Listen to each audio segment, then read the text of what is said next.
Live from Kakariko Village.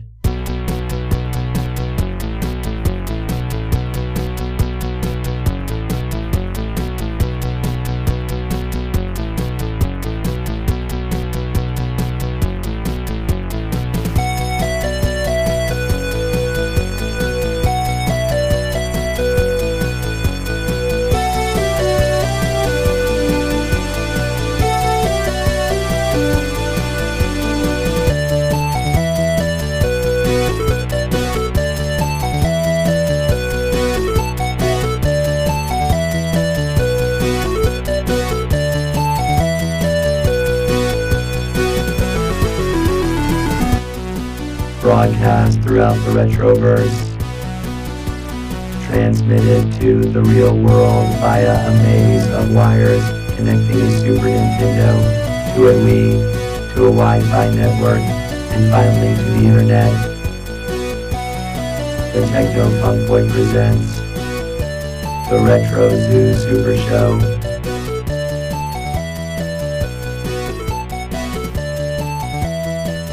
Now here are your hosts, Kai and Steven.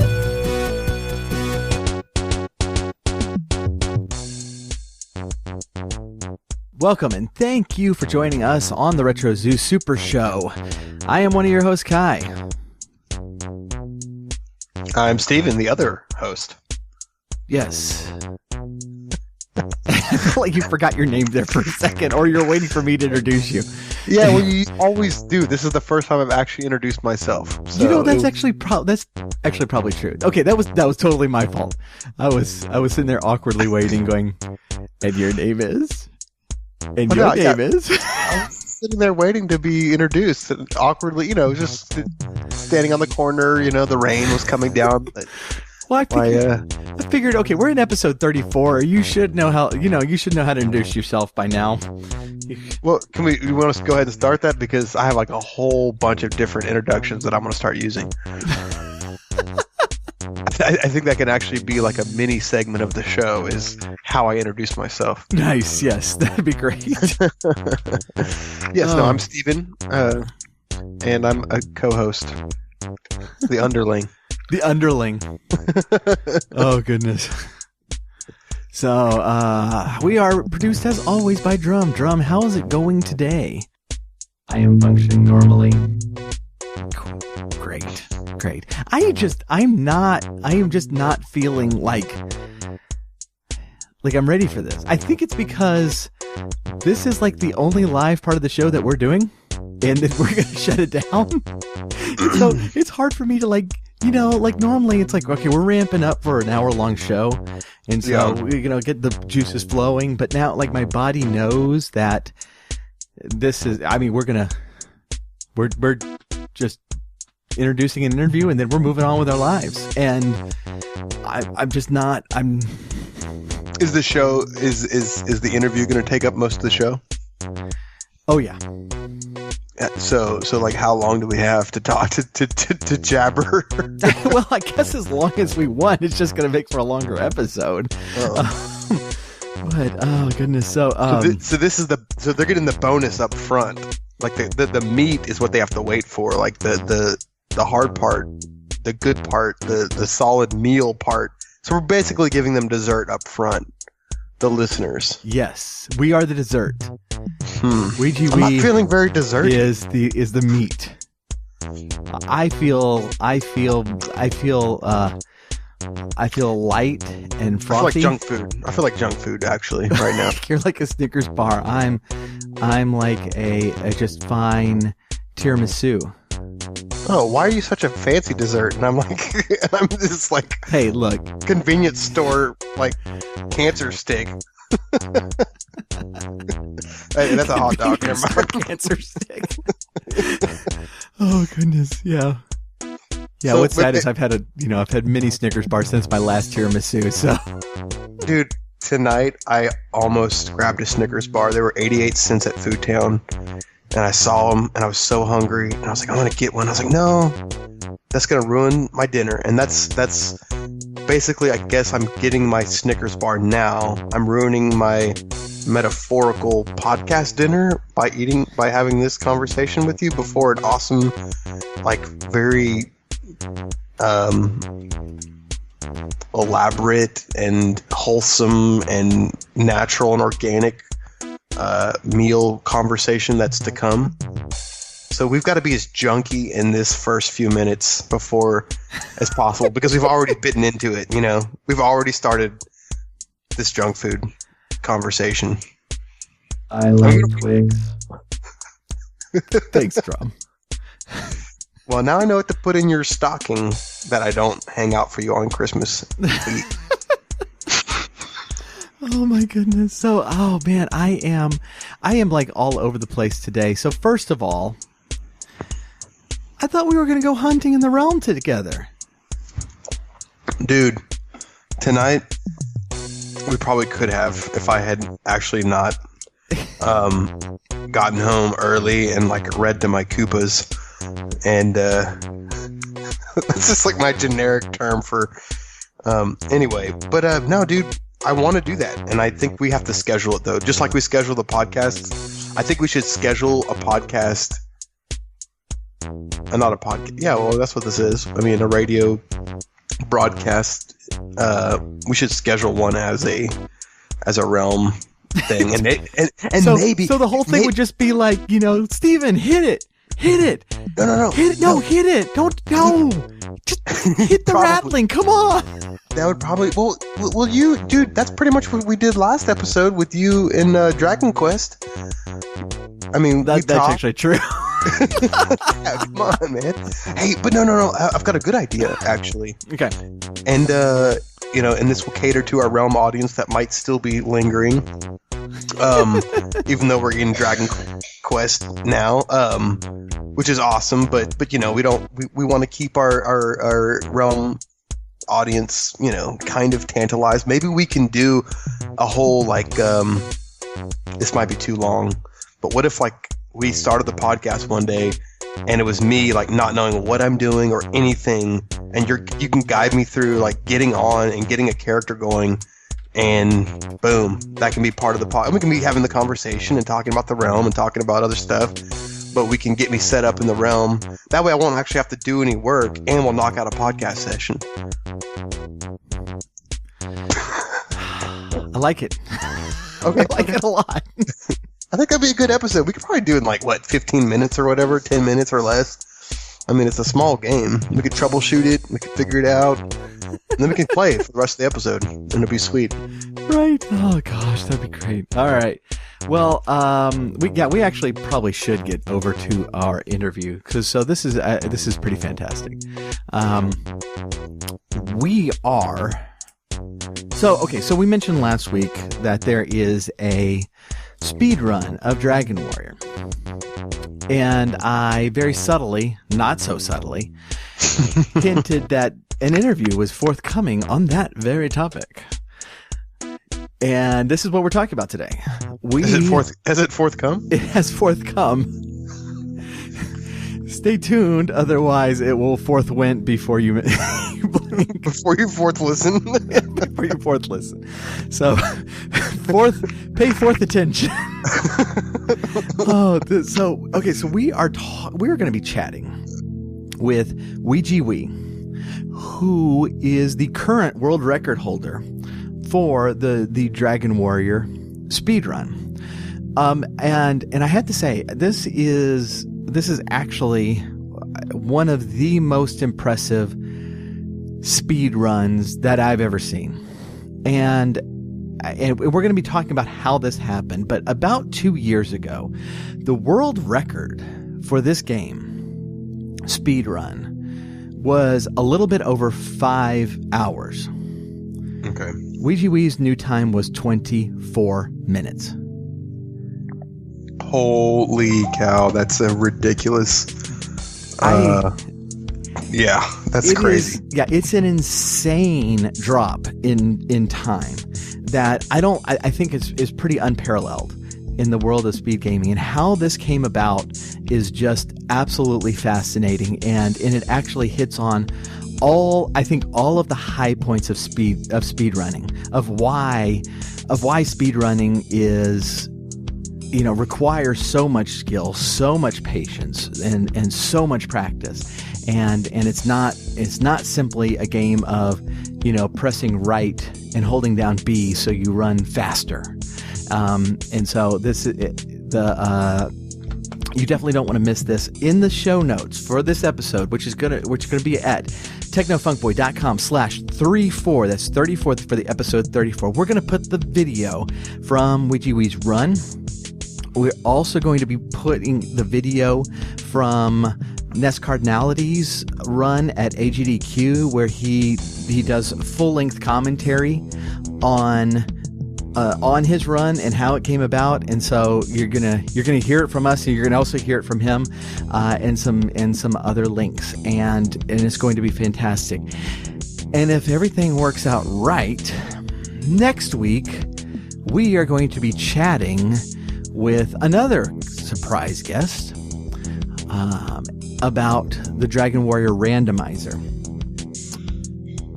And so it's very important that everybody stay tuned. This is we're actually building up. This whole series is building up to some really, really cool stuff. Besides the cool stuff that we're already presenting, we're giving away free Dragon Warrior music remixes that we've done. We are going to be doing a massive production in a couple of weeks dealing with Dragon Warrior that you don't want to miss. And just by all means, get on our email list, get on our Patreon page, patreon.com/technofunkboy. For as little as $1 a month, you're going to have early access to that free music. As little as $2 a month. Are we raising prices? I'm trying to upsell here, man. Well, then, okay. If you don't, there's several levels. So if you donate more, you will have other advantages that are coming out, other freebies, and so you definitely want to do that. But first things first, try to get on there and at very least sign up for our newsletter, sign up for the Patreon, and share this with friends. If you're close to the age that you appreciate Dragon Warrior, all your friends did too. And so please share us on social media. Let them know about all the cool stuff that we are doing. And we will be jumping into this interview right now. Sweet. Okay, so on the other line, we are joined by Ouijawii. How are you doing, man? I'm doing good. Thanks for having me. So you have the distinction of having probably the easiest Twitch handle to spell. Well, it's one of the most fun when I'm signing signatures, that's for sure. Lots of dotting the I's and J's. Yeah, so for those who are joining, obviously on audio, we'll put links to all of Ouija's stuff, but it's spelled like Ouija board, Wii like Nintendo Wii. That's correct.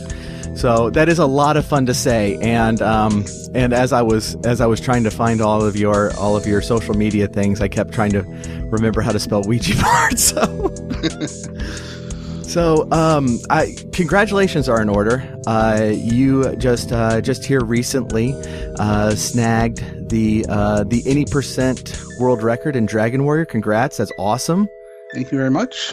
So when I originally watched the Dragon Warrior speedrun, this was a couple of years ago. Mm-hmm. And it was a little above the 5 hour mark. So did you ever beat the 5 hour? Did you ever get under that? No. 2 years ago, I think it's been almost 2 years now, when the 5 hour and 15 minute mark was set by Ness Cardinality.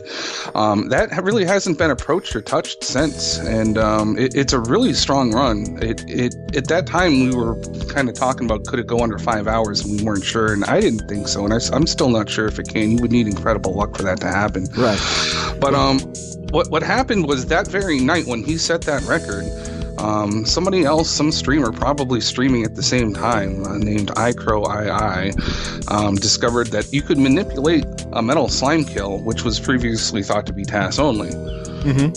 So people looked at that and said, well, that could potentially save up to 15 minutes off of the run, so there's your potential for sub 5 hours. And after grinding the game for so long, I think Nest Cardinality just wanted to take a break and wait for somebody to answer with that, and eventually that did happen, and the game did get pushed under 5 hours with some Metal Slime manipulations about 6 months later by somebody by the name of Karakarn.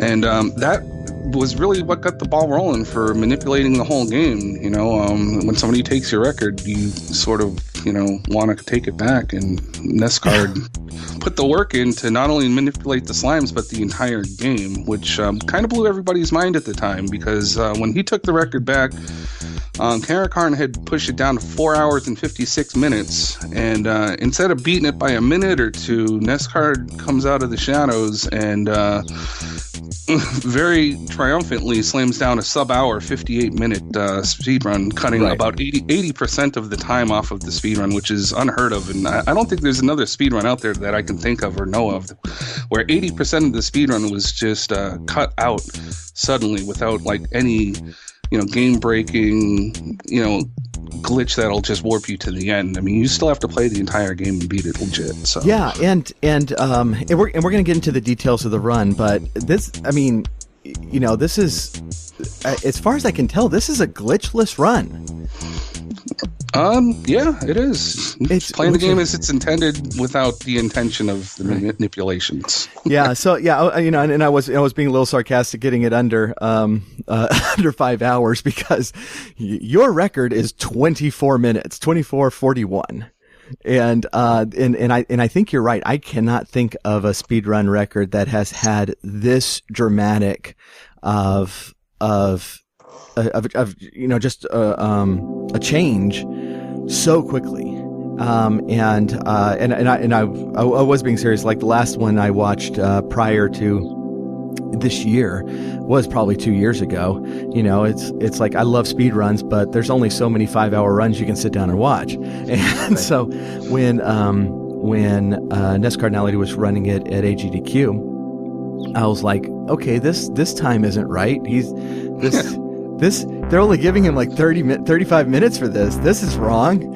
And I sat down and watched it, and I say, you know, it's like, I'm a huge fan of speedrunning, but there have been very few times that I have just been rendered speechless by what I saw, and this is one of them. And I'm sure just about anybody who's interested in this game or at this game as a speedrun had a very similar experience the first time they saw this game being manipulated. And, you know, it sounds like you're speaking from my mind. That's exactly how I felt when I first saw it, too. Yeah, for sure. So, all right, we're gonna define a couple of things. A lot of my audience are new to speedrunning, or they're just now getting into it, and so, you know, a couple of things that I want to hit again just for their sake. So RNG stands for random number generator. It's the thing that says whether you're going to experience a battle in Dragon Warrior in the next step.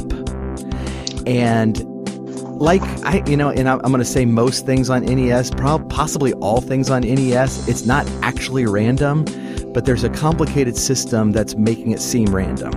And that's what's going on in Dragon Warrior, and figuring out that system is what is letting y'all manipulate it. Right. The RNG, the random number generator, always has a formula, and if you can figure out how that formula works, then you can manipulate it. Right. So in some of the ways that, especially like RPGs, manipulate this can be relatively simple. I'm kind of thinking about the game that I've started running as like Final Fantasy IV. It's like whenever you hit start, you're on a particular seed, and then it just counts steps. So, you know, you can stand in one space for a while, but then the next step is 1. And then it checks, okay, monster battle on 1? No. All right, let's move on. This one's a little bit more involved. There is a step, it seems like there's a step counter, or I might just be misunderstanding that, but it's counting frames. Yeah, it's basically saying if you land on a square, on a tile where an enemy can appear, and it'll first check whether or not an enemy wants to appear there or not. And if it it does want to appear there, then you'll get an encounter. If it doesn't, then it's a little bit like Final Fantasy. But the thing is, in Final Fantasy, you always know after the battle how many steps to the next encounter, whereas in Dragon Warrior, you don't. And if you stop for any amount of time in Dragon Warrior, the random number generator will continue to cycle in the background, and you might get an encounter in 1 step now because you stopped, or you might get an encounter 30 steps later. Right. So what y'all have done to manipulate this is just starting the game at a very specific pace, and Dragon Warrior helps a little bit in that if you're walking at a very particular pace. You can't go faster, you can't go slower, and so that kind of helps.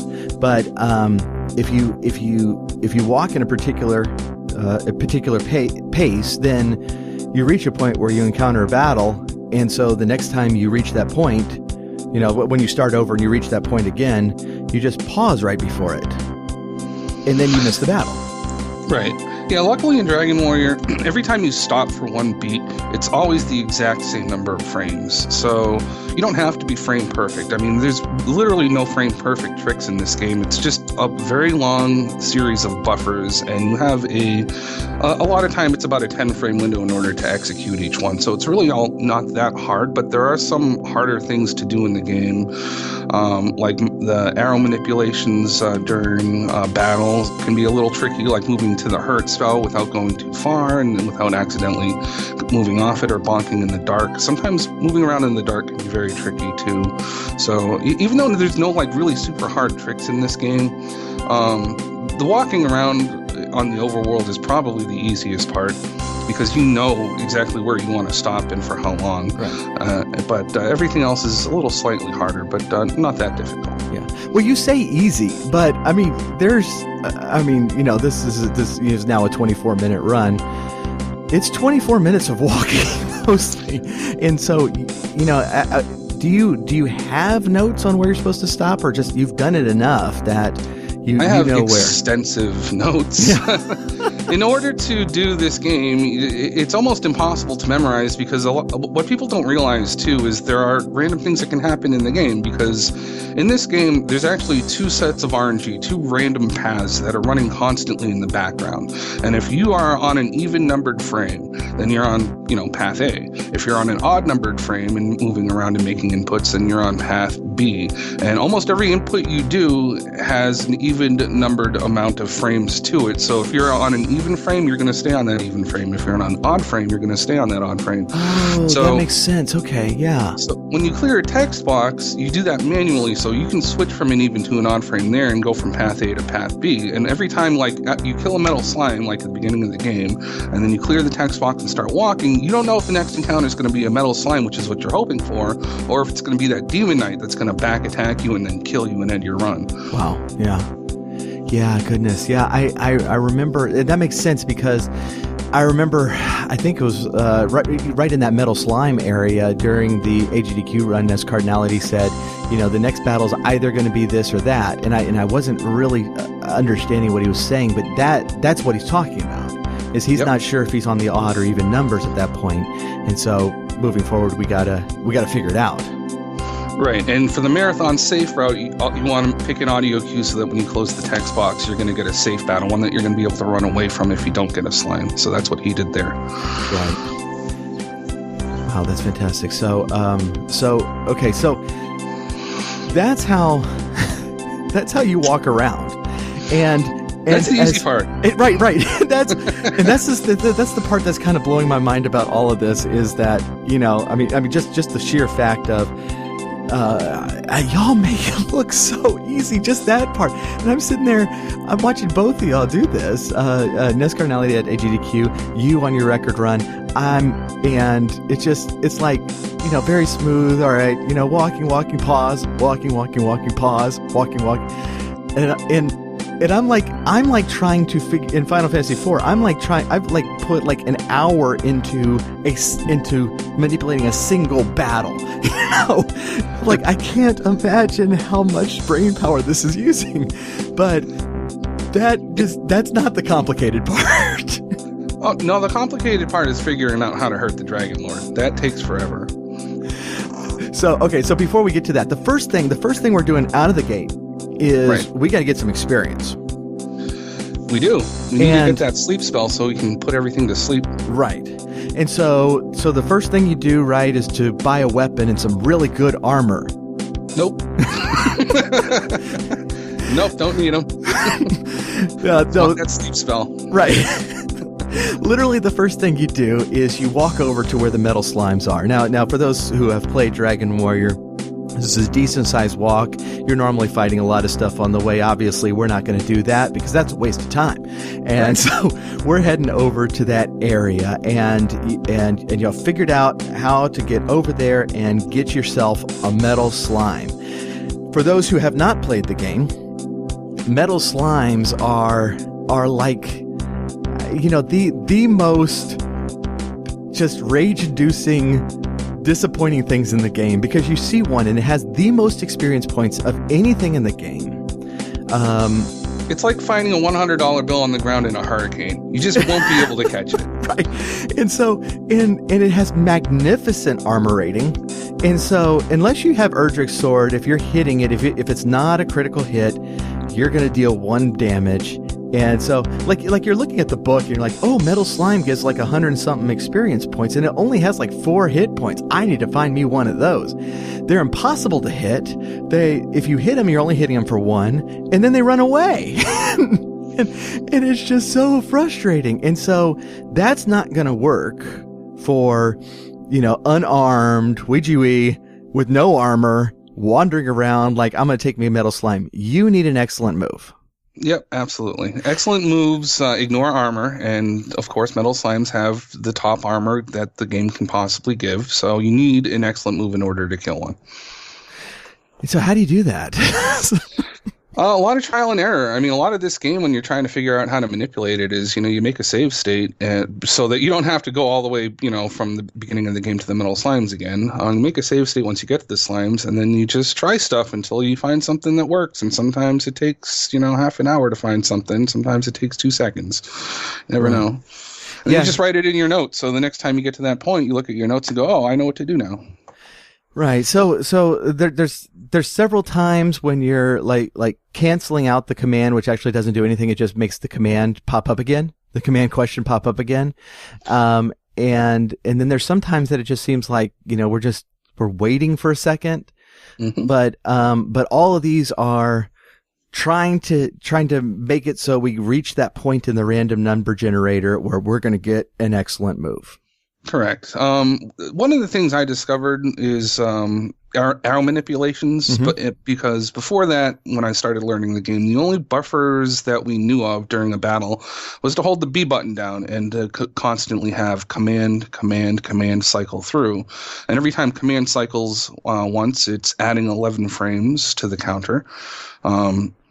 But the arrow manipulations I discovered completely by accident. I was fighting the Dragon Lord, and I tried to go down to a hurt, and right below the hurt spell is sleep, and he was already asleep. But I missed hurt. I'm sitting there, oh man, I'm holding down, and then I just pressed A for whatever reason, and it worked. It put him back to sleep, even though he was asleep. And I'm just like, I've never seen that before. Can I recreate it?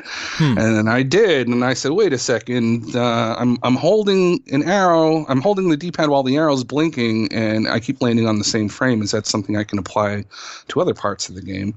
And luckily it was. It's something that you can apply anywhere when you're in a battle, and it ended up speeding up the battles a significant amount. I think about 4 to 4.5 minutes came off of the speedrun just because of the accidental arrow manipulation discovery.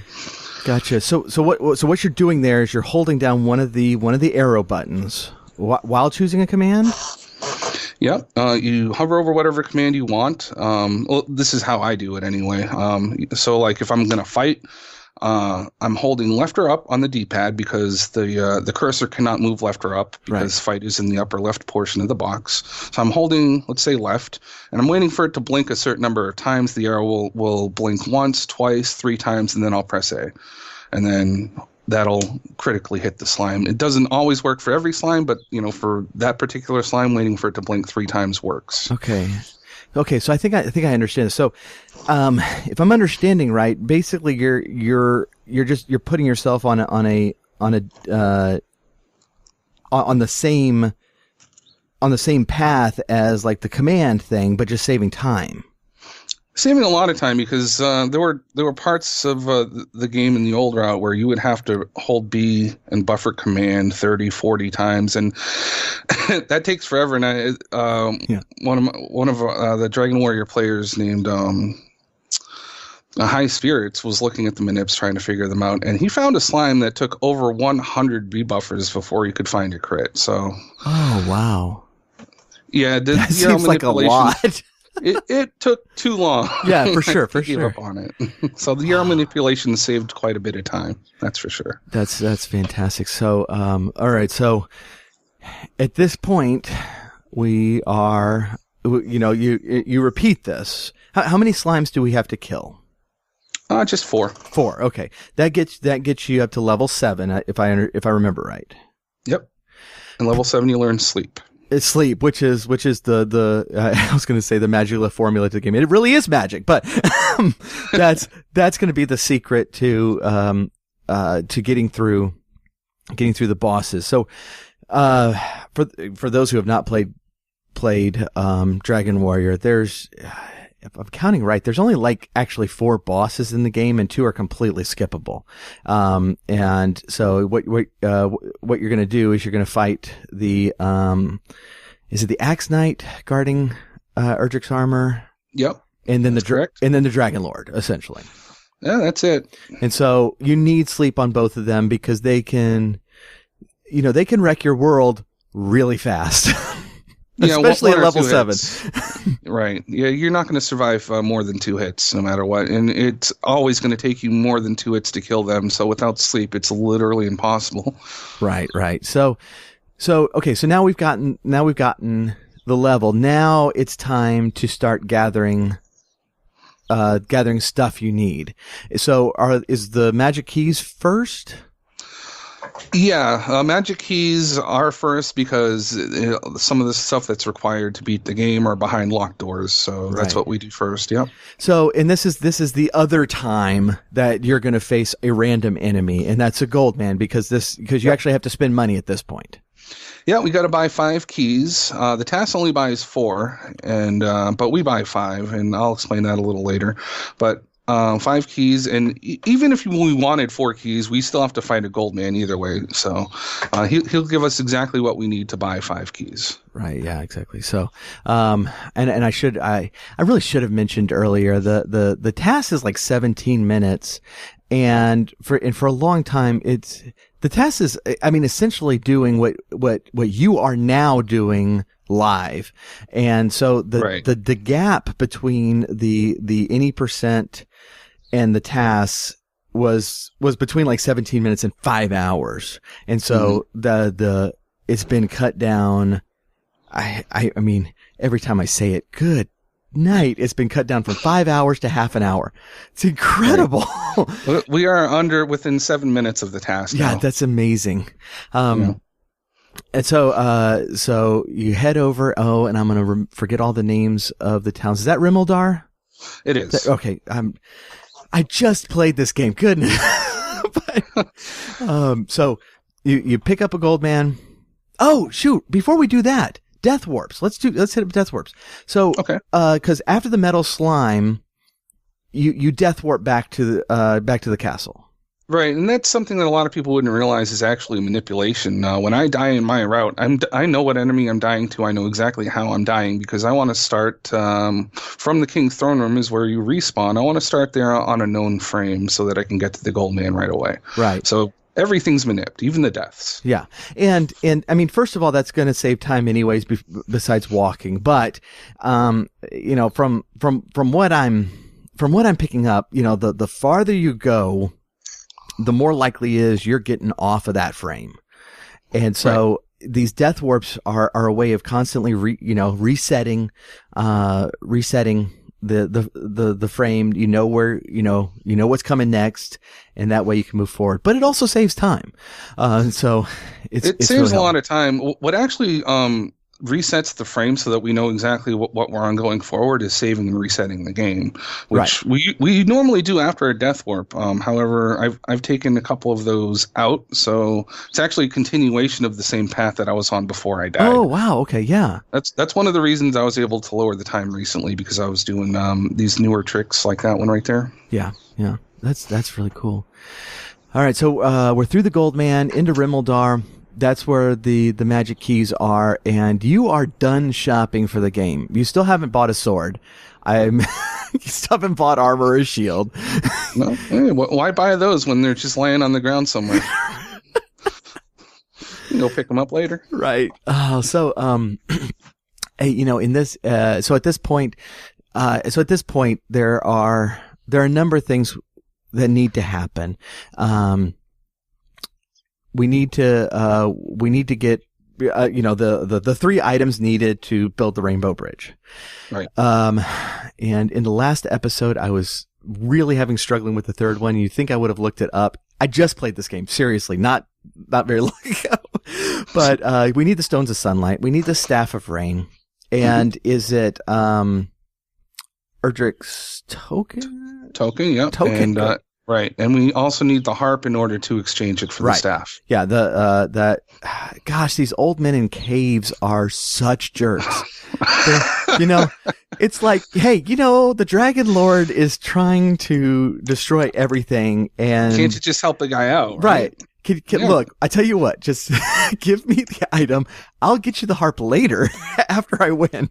Sure. After all the enemies are driven out of the land. But you nailed it when you called him a jerk too, because that's the exact name the Dragon Warrior randomizer community has given the old man that will kick you out if you don't have the required items. Oh yeah. It cracks me up every time. It's like every time somebody plays a randomizer, it's like, how many times can we say jerk cave? Yep. But it cracks me up because that guy is such a, even after you prove yourself to him, if you talk to him again, he's still a jerk. Anyway.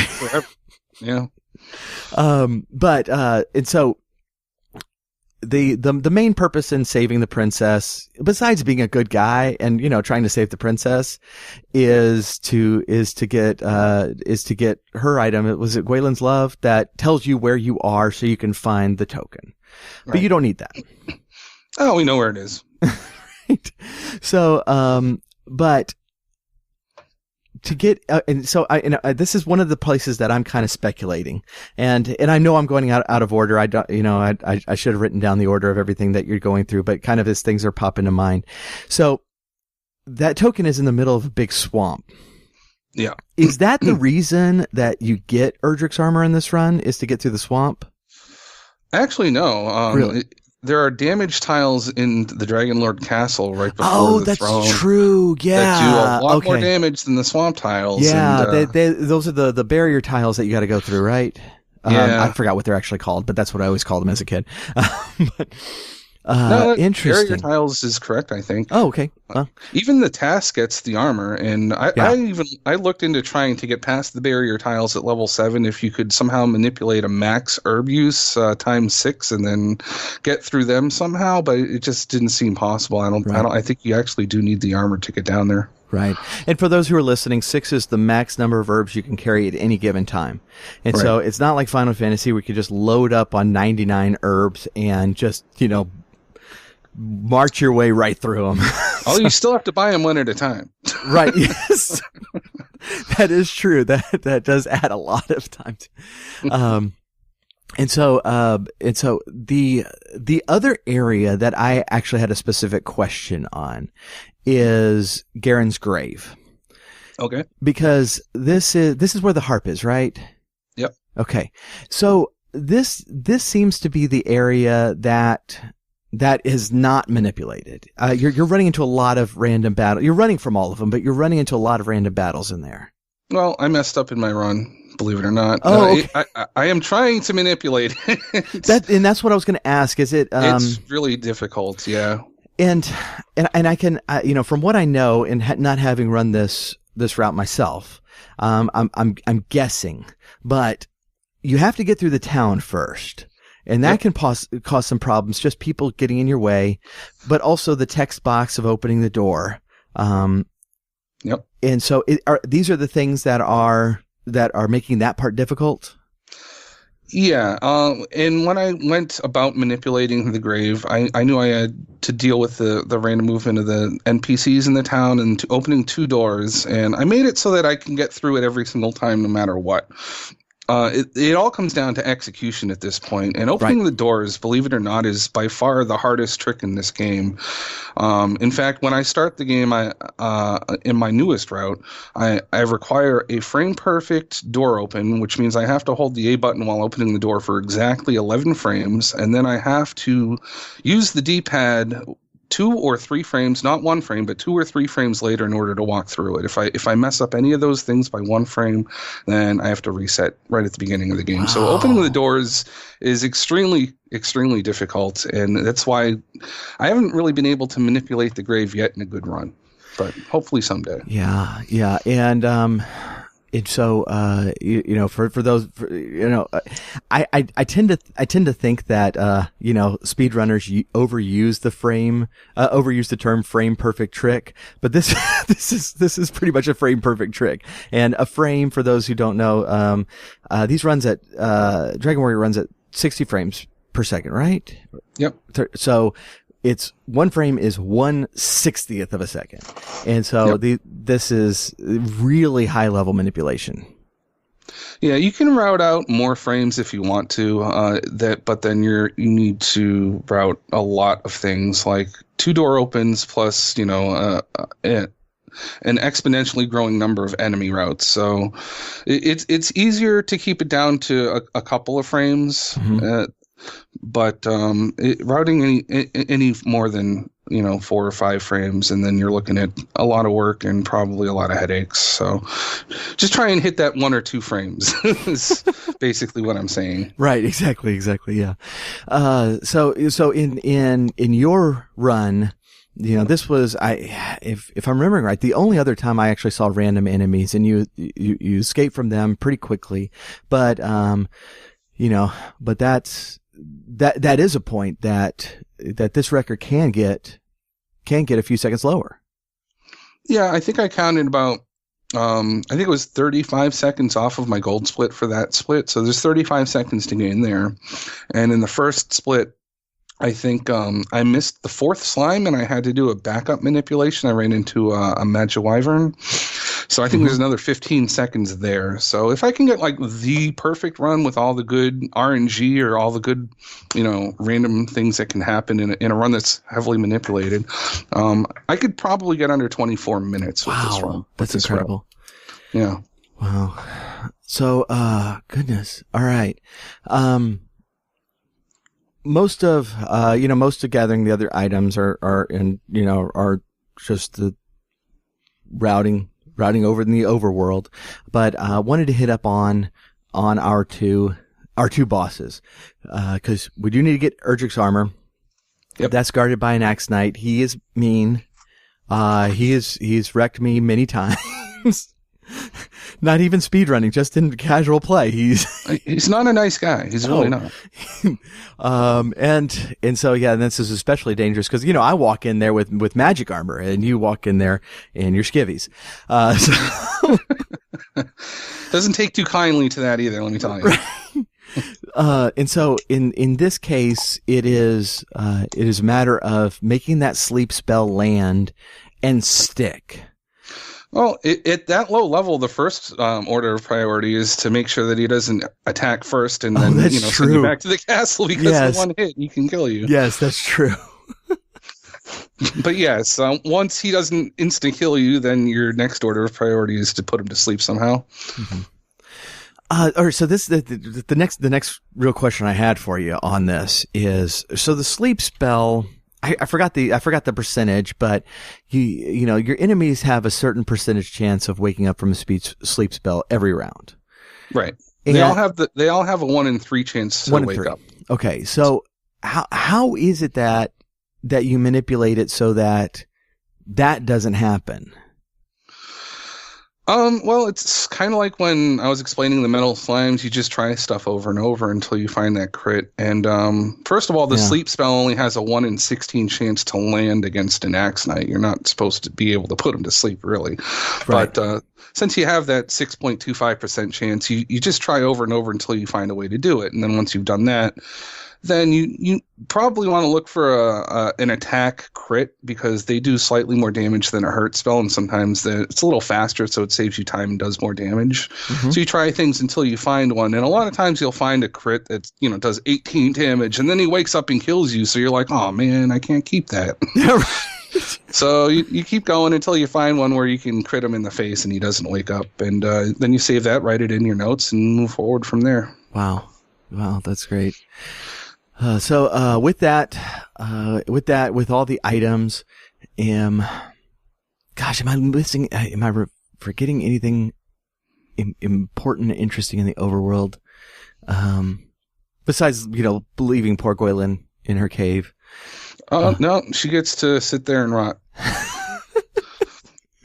And another thing too, it wastes time if you save her, just because at the end, you have more buttons to press after the king talks to you. She pops out and says, "Hey, can I come with you?" Right, and heaven forbid you say no, I don't like you, because that's when she gets a little codependent.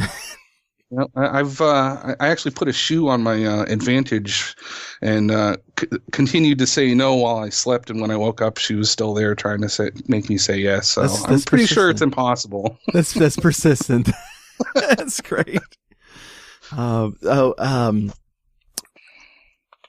Charlac Dragonlord's castle. There's a couple things we got to do in here. Is first of all, get Erdrick's sword, because we're finally to the point where your fist is just not going to work anymore. Yeah, unfortunately, the first form of the Dragon Lord, we have to hit him with our fists, and there's no critical hits available to us, so we're going to be swinging for 1 damage every single time.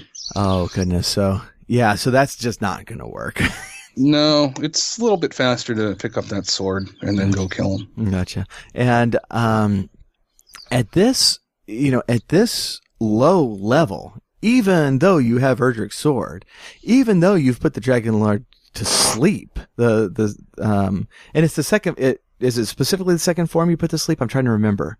Yep. Okay, so the first form you just take him out. Right. You manipulate the first form so that he casts stop spell continuously. That's right. That now I'm remembering. Yeah. Oh, stop spell's my favorite when enemies try to do stop spell. It's like a free round. Right. And if you have Erdrick's armor, which we do, it'll never work. So you just manipulate him to do that over and over until you beat him up and turn him into a dragon. Right. And so, and sleep is very important at this point because, if you haven't faced, if the listeners out there have not faced the Dragon Lord, the Dragon Lord Fire Breath is substantial. And I don't think at level 7 you have enough really hit points. At level 7 you have 40 hit points, and the fire does at between 42 and 48. So it'll kill you. Yeah, it's guaranteed. It's gonna kill you every time. So that's going to be the fun of the Dragon Lord is getting him to sleep. But even so, you are not very strong, and so this is not like a really short fight. This is not a 3-round battle. No, the sword we pick up served its purpose. We're not going to use it again because it was just for the first form. Mm-hmm. If you hit him with the sword again, you can't crit him, and even with the sword, you aren't strong enough to do more than 1 damage to him. And he has 130 hit points. So unless you want to attack 130 times, which you can do, that'll unfortunately take quite a while. Well, if you could get working on that routing, I think that should be a category. I could do it. Why not? It might be fun. I am curious to see how long it would take. That would be incredible. But in this route, you're casting Hurt. Yeah, and Hurt, like Sleep, has a 1 in 16 chance or a 6.25% chance to land. So we need to cast, off the top of my head, I forget. I think it's 13 or so. We have to land 13 Hurt spells. I could be wrong on that. It might be 12. But we have to do 130 damage with those. I think it's 12. And Hurt can only do up to 12 damage. So I think at max we can do 144 damage to him, which means we have to average somewhere around 11 per hurt spell, and hurt can do as low as 6 damage to him. So we really need one of the upper tier hurts to land, and then on top of that we need the 1 in 3 not to happen for him to wake up, because if he wakes up it's over. So we need a 10, 11, or 12 damage hurt, which has a 1 in 16 chance to actually work. So we're sitting there trying hurts, until our hair turns gray and, nothing's landing. But when it finally does, we not only need it to be a top tier hurt, we need him to not wake up. And then if all of those things happen, then all right, we've hit him once, 11 more to go. So this is it's one of the reasons I wanted to have you on, is because I speedrunning, and as I'm starting to speedrun myself, I'm figuring out how much skill and practice this takes, and this is a point. A lot of people who have not watched a lot of speedruns, maybe they've seen one or two. They think a lot of times they think speedrunning is holding down left and jumping when you need to, just. That's it. But it depends on the game, yeah. How much work you're willing to put into it. Some of the games are pick up, go, and you can get a pretty decent speed run quickly. But this really isn't one of those games, right? And this route has taken an incredible amount of work, and the result is just astonishing. I think that's what really attracted me to this particular category of manipulation, is just how amazing it looks when it all comes together. And the fact that, like, when you're a kid, and when I was a kid I grew up with this game, mm-hmm. I never in my wildest dreams thought that somebody could beat this game in under half an hour. I know. Yeah, exactly. So it's like when I found out, hey, it's possible, of course the first thing I said to myself is I'm going to do this. I need to do this because this is awesome. Right. Yeah.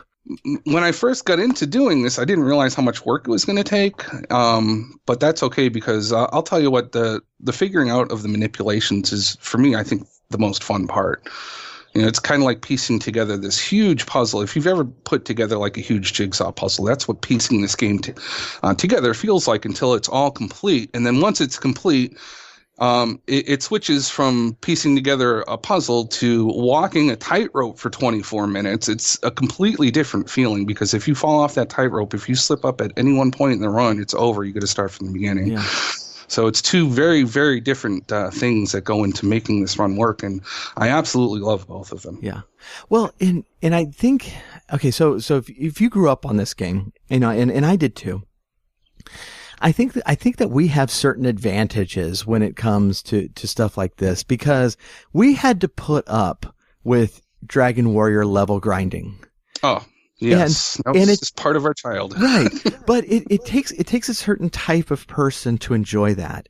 And it seems to me that that's the same type of person who are willing to do that, cubed, which is what you're doing now, is, that's a good point. I agree with you. I think anybody who loves to sit there and grind for hours would love to sit there and figure out manipulation routes. It's very similar, right? And it's the same thing when I'm going into when I'm trying to get down the button pattern in Final Fantasy IV.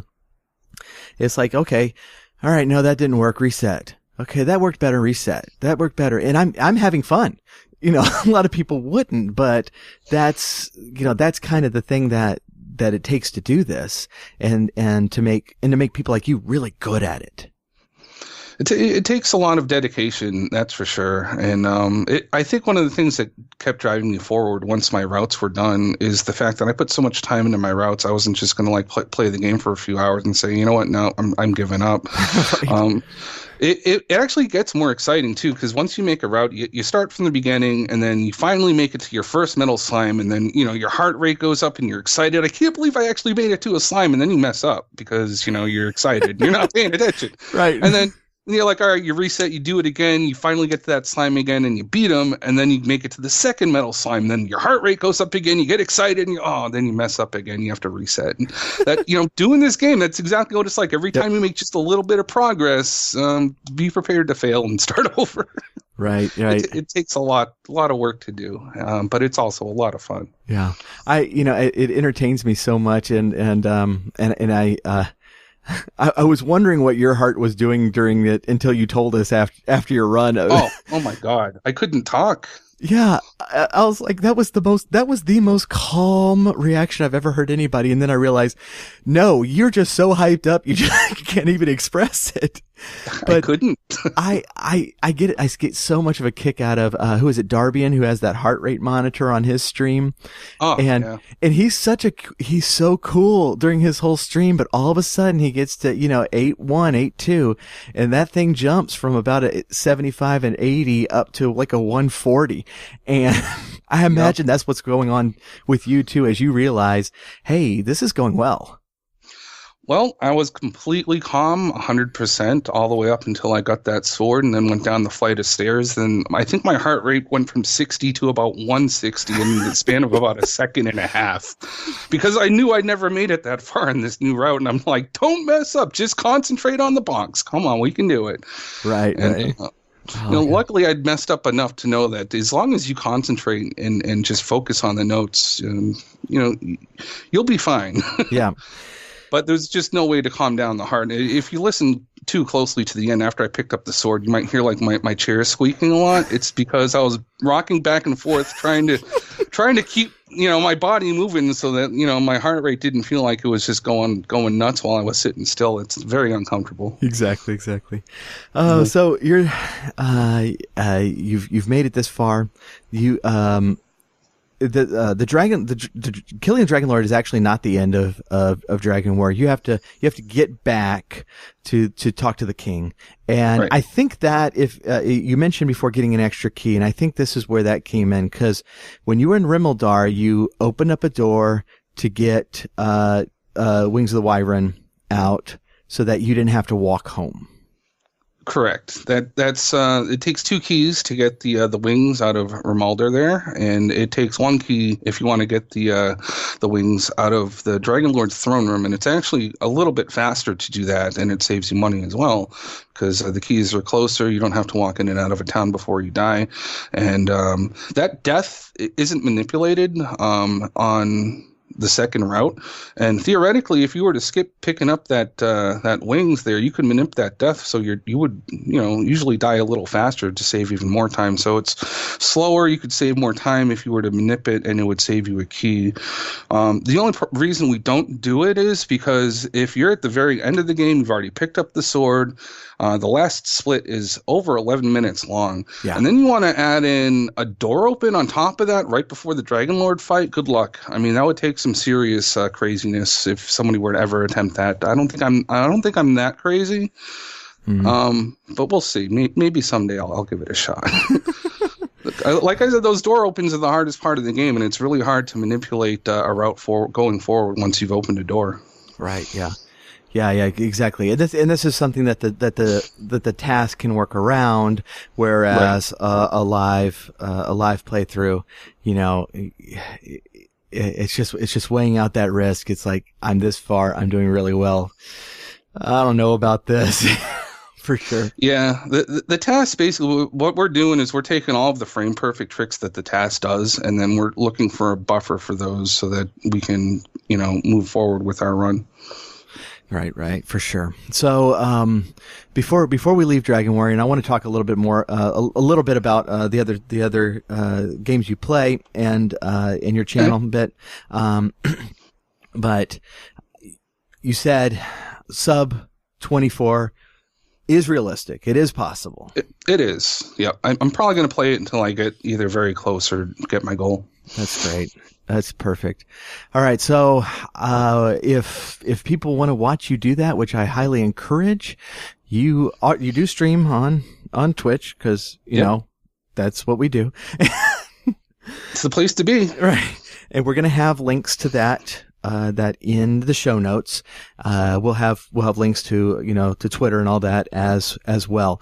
But, when did you start speedrunning this game? Well, geez.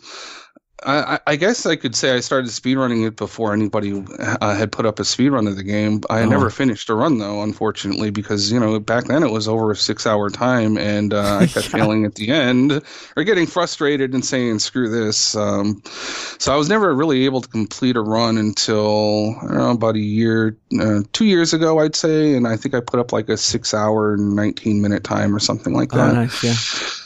But I was aiming for 6 hours. But again, a 6-hour run, it takes a lot of planning ahead and freeing up of your time and patience. And even though I have a lot of the first two things, I don't have a lot of the third one.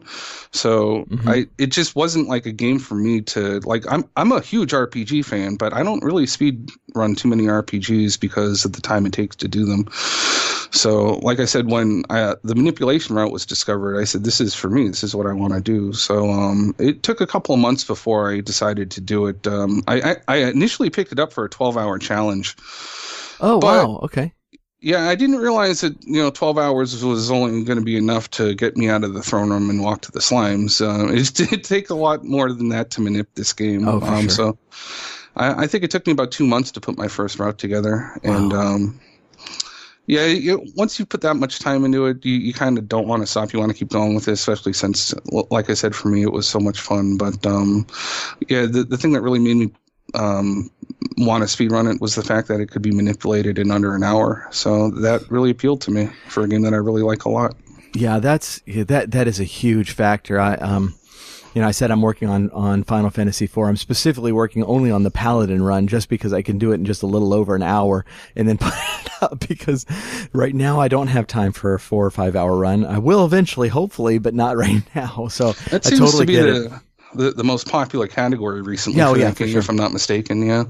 Yeah. There's a lot of races for it too. I haven't joined any yet, but I will. Yeah, for sure. But yeah, it's a really great introduction because, you don't have to actually do all the fancy stuff to get a hour, 10-minute time. You can do that fairly easily, and it's just getting it down to under an hour that takes all the fancy stuff that takes practice. But the good thing about it is I can use all, I'm going to learn these skills and I'm going to be able to apply that to the full run too. And so it's like, okay, well, this is a good use of time then, so for sure. Yeah, well, if you're new to speedrunning, that's kind of it in a nutshell. It doesn't take a whole lot for you to go fast, but if it takes a lot if you want to go very fast. Right, yes, yeah, exactly, yeah. But you are exceptionally good at a number of games, and so there's a pretty good variety of stuff that I've I see on your page on speedrun.com, seeing Mike Tyson's Punch-Out is the main game that I play. Yep. It's the only one I really ever wanted to speedrun when I was new to speedrunning. I just said, I want to play Mike Tyson's Punch-Out, and that's it. And then, I kind of went from there when I was sort of done with that game. I'm not completely done with it. I still play it. I still have goals in mind that I want. But yeah, Mike Tyson's Punch-Out is probably still to this day my main game. And then Dragon Warrior, of course, and then Kung Fu. I'm the world record holder in Kung Fu and also in RC Pro-Am. Second place in Kid Nicky. I kind of want to get back to that game. Another one that I grew up with and I love speedrunning. It's a lot of fun. And then there's a bunch of games that I'm learning right now, and I don't know which one I'm going to do next. Lately, I've been putting some work into some new ideas in Trojan, which is another game that I run. I think I'm third place in right now. But I'm bouncing in between learning Final Fantasy 1, Legacy of the Wizard, and Mega Man 2 right now. And all three of those are very, very hard games to learn. So I'm not sure which one I'm going to finish first. We'll see, I guess. Yeah, Final Fantasy 1 is a lot of fun to watch. I'm not sure I'm quite ready for that to speedrun, but it's one of those that you can in a similar way, really manipulate the RNG on it, get the battles, get basically the battles you want, and where they're coming and all. But it's a good hefty game. There's a lot of stuff involved in that one. There is, and I'm taking my Dragon Warrior knowledge and trying to see if you can't manipulate in battle too, like the damage and stuff. And I found a few things, but nothing that's consistent enough that I'd want to, speedrun the game in yet. So I'm going to keep looking. that's going to be fascinating because from what I've seen in Final Fantasy, and again, I have not run it, so this is not firsthand knowledge. But even if you do everything right, that game can just mess up your day. Oh yeah, there's no guarantee. Any point. Yeah, once you get in battle, everything's up in the air. But it's like you said, it's a step counter, whereas you know what battles are going to come up. You just don't know what's going to happen once they do come up. Right. And I'm trying to manipulate that, or at least try and, narrow it down somewhat. And I have found a way to do that. But A, it's really hard. B, it takes a lot of routing. And C, you're still going to run into instances where you're going to die and there's nothing you can do. So I'm not sure if I want to put in the work yet, unless I find something that's a little more consistent. We'll see. That's very cool. So, the last question I had for you is something you brought up when we were chatting before coming on air here, is next week. And I don't have this interview in the bag, so I'm not going to say who it is live on air, but we're trying to do an interview on the Dragon Warrior randomizer, which is just a blast to watch, and we're going to chat more about that next week. But awesome. That is an amazing thing that my group put together, the Dragon Warrior Randomizer. I was there from the beginning, and the tournaments, I have to say, have been the most fun I've had in speedrunning, the Dragon Warrior Randomizer tournaments. So, I look forward to those whenever they pop up. They're the best. Yeah. And I'll say, it's like, I'm not really a randomizer guy. I don't like the randomizers on most games, but I'll watch a Link to the Past, and I'll enjoy a Link to the Past, and I'll watch Dragon Warrior, and that's it. Those are the only two I find really interesting, but Dragon Warrior especially is really cool. And so I'm looking forward to, I'm actually hoping to possibly in the next few weeks start just playing that casually, just to see it for myself firsthand instead of watching everybody else. Be careful, man, because I'll tell you what, most people that pick that game up, they don't realize how addicting it is. You're going to be hooked from the get-go. I guarantee it. It's a lot of fun. Oh, goodness. Well, more on that next week. Ouijawii, thank you so much for joining us. This, I'm going to put the video and all your links in the show notes. I really encourage our listeners to watch it. It's 24 minutes long. Especially if you've played this game before, your jaw will be on the ground on what he's able to do in this game. It really is. I think it's one of the really great triumphs in speedrunning. Well, thank you for the kind words, and thank you so much for having me on the show. I had a lot of fun. Great. All right. Well, we'll talk to you later. Thanks. Thank you.